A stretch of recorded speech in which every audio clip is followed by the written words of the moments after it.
बिस्मिल्लाहिर्रहमानिर्रहीम। अस्सलामुअलैकुम dear students. आज का जो हमारा टॉपिक है वो है gaseous exchange. First of all introduction. What is meant by cellular respiration and what is respiration. Cellular respiration का क्या मतलब है एंड रेस्पिरेशन क्या है। तो रेस्पिरेशन को स्टडी जब हम करते हैं तो रेस्पिरेशन में एक पूरा रेस्पिरेटरी सिस्टम को स्टडी करते हैं। बट सेलुलर रेस्पिरेशन में हम जो है सेल लेवल पे रेस्पिरेशन करते हैं, यानी सेल लेवल पे जो है स्टडी करते हैं। तो cellular respiration is the process in which carbon and hydrogen bond in food are broken by oxidation reduction reaction. Cellular respiration वो प्रोसेस है जब हम फूड जो लेते हैं, फूड मुश्तमिल होती है कार्बन एंड हाइड्रोजन बॉन्ड पर। अब ये कार्बन और हाइड्रोजन के दरमियान ये जो बॉन्ड है, इस बॉन्ड को ब्रेक करते हैं किसके ज़रिए, ऑक्सीडेशन रिडक्शन रिएक्शन के ज़रिए हम बॉन्ड को ब्रेक करते हैं। ठीक है। अब ऑक्सीडेशन रिडक्शन रिएक्शन को हम रिडॉक्स रिएक्शन भी कह सकते हैं, यानी रिडॉक्स रिएक्शन के ज़रिए हम जो है इस बॉन्ड को ब्रेक करते हैं। ठीक है। जब ये बॉन्ड ब्रेक होता है तो एनर्जी रिलीज़ होती है। अब ये जो एनर्जी रिलीज़ होती है ये किस फॉर्म में रिलीज़ होती है, पोटेंशियल एनर्जी की फॉर्म में। पोटेंशियल एनर्जी 9th क्लास में हमने पढ़ा है स्टोर्ड फॉर्म होती है। ठीक है। क्योंकि ये यूज़ जो है हम नहीं कर सकते पोटेंशियल एनर्जी को। अब पोटेंशियल एनर्जी को हम ट्रांसफ़र कर देते हैं इनटू एटीपी। अब ये जो एटीपी है, एडिनोसिन ट्राईफॉस्फेट, इस एनर्जी को हम जो है हम रोज़मर्रा की एक्टिविटीज़ में जो है यूज़ कर सकते हैं।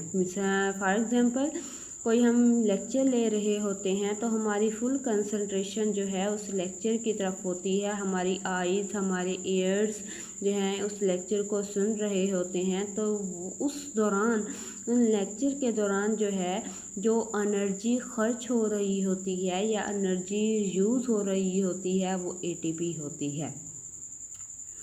इसके अलावा what happens in aerobic respiration and anaerobic respiration. अब एरोबिक रेस्पिरेशन क्या है, एनारोबिक रेस्पिरेशन क्या है। ठीक है। वो रेस्पिरेशन जो ऑक्सीजन की मौजूदगी में हो, एरोबिक रेस्पिरेशन कहलाती है। क्योंकि जो रेस्पिरेशन में ऑक्सीजन मौजूद होगी तो उसमें जो है कंप्लीट ऑक्सीडेशन रिडक्शन रिएक्शन होंगे। तो इसी तरह जो है अगर ऑक्सीजन नहीं होगी या लिमिटेड सप्लाई ऑफ ऑक्सीजन होगी तो इनकम्प्लीट ऑक्सीडेशन रिडक्शन रिएक्शन होगा। तो उस रिएक्शन को हम क्या कहते हैं, या उस रेस्पिरेशन को हम कहते हैं एनारोबिक रेस्पिरेशन। तो एरोबिक रेस्पिरेशन ऑक्सीजन की मौजूदगी में होती है, बट एनारोबिक रेस्पिरेशन ऑक्सीजन की मौजूदगी में नहीं होती। In aerobic respiration oxygen is used and there is complete oxidation of food material. CO2 and H2O are also produced in this process. Next हमारे पास है differentiate between breathing and cellular respiration. Cellular respiration हम पहले ही discuss कर चुके हैं, क्योंकि सेलुलर रेस्पिरेशन एक केमिकल प्रोसेस है। ठीक है। और ब्रीथिंग जो है एक फ़िज़िकल प्रोसेस है। अब ये डिफरेंस पूछ सकते हैं कि ब्रीथिंग और रेस्पिरेशन में क्या फ़र्क है। तो सबसे पहले टर्म ब्रीथिंग को हम डिफ़ाइन कर लेते हैं। ब्रीथिंग होता है सांस लेने का अमल। ब्रीथिंग जो है वो प्रोसेस है through which animals take air in their bodies to get oxygen from it. यानी एनिमल जो हैं एयर को इनहेल करते हैं अपनी बॉडी के अंदर ताकि ऑक्सीजन ले सकें, and then give out the air for getting rid of oxygen. और जो बॉडी में एयर होती है उसको बाहर निकालते हैं, यानी एक्सेल करते हैं, और गेटिंग राइड ऑफ CO2 यानी CO2 जो है उस एयर के ज़रिए हमारी बॉडी से एक्सपेल हो जाती है। क्योंकि CO2 जो है हमारी बॉडी में या हमारे ब्लड में CO2 की कंसंट्रेशन ज़्यादा हो जाए तो ये हमारे बॉडी के लिए डेंजरस हो सकती है। इसलिए जो टर्म ब्रीथिंग है, सांस लेने का अमल है, जब हम सांस लेते हैं यानी ब्रीथिंग जो है एक फिज़िकल प्रोसेस है।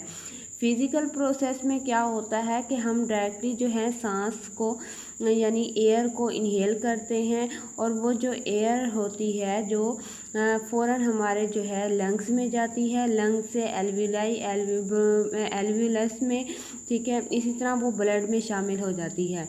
इसी तरह जो ब्लड में जो है एयर होती है जिसमें कार्बन डाइऑक्साइड की कंसंट्रेशन होती है, तो वो जो एयर होती है वो हम सांस के ज़रिए, ब्रीथिंग के ज़रिए जो है बॉडी से एक्सपेल कर देते हैं।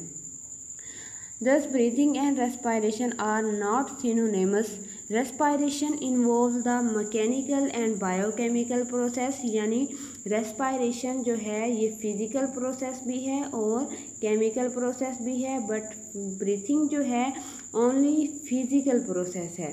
कैसे फिज़िकल प्रोसेस है? क्योंकि इसमें डायरेक्टली हम जो हैं लेते हैं, क्योंकि इसमें डायरेक्टली जो है हम एयर इनहेल करते हैं, फिर जो है उससे ऑक्सीजन ले लेते हैं, ठीक है। ऑक्सीजन हमारी बॉडी के लिए क्योंकि बहुत ज़्यादा ज़रूरी होती है और जो हमारी बॉडी में कार्बन डाइऑक्साइड वाली एयर होती है उसे हम बाहर इनहेल कर देते हैं, क्योंकि ये जो है आसानी से जो है हम इनहेल भी कर सकते हैं और एक्सहेल भी कर सकते हैं। इसमें कोई भी ऐसा केमिकल रिएक्शन यूज़ नहीं हुआ, जैसे फोटोसिंथेसिस में कार्बन डाइऑक्साइड, वाटर और लाइट की मौजूदगी होती है तो ग्लूकोज बनता है, ठीक है। एक केमिकल प्रोसेस है।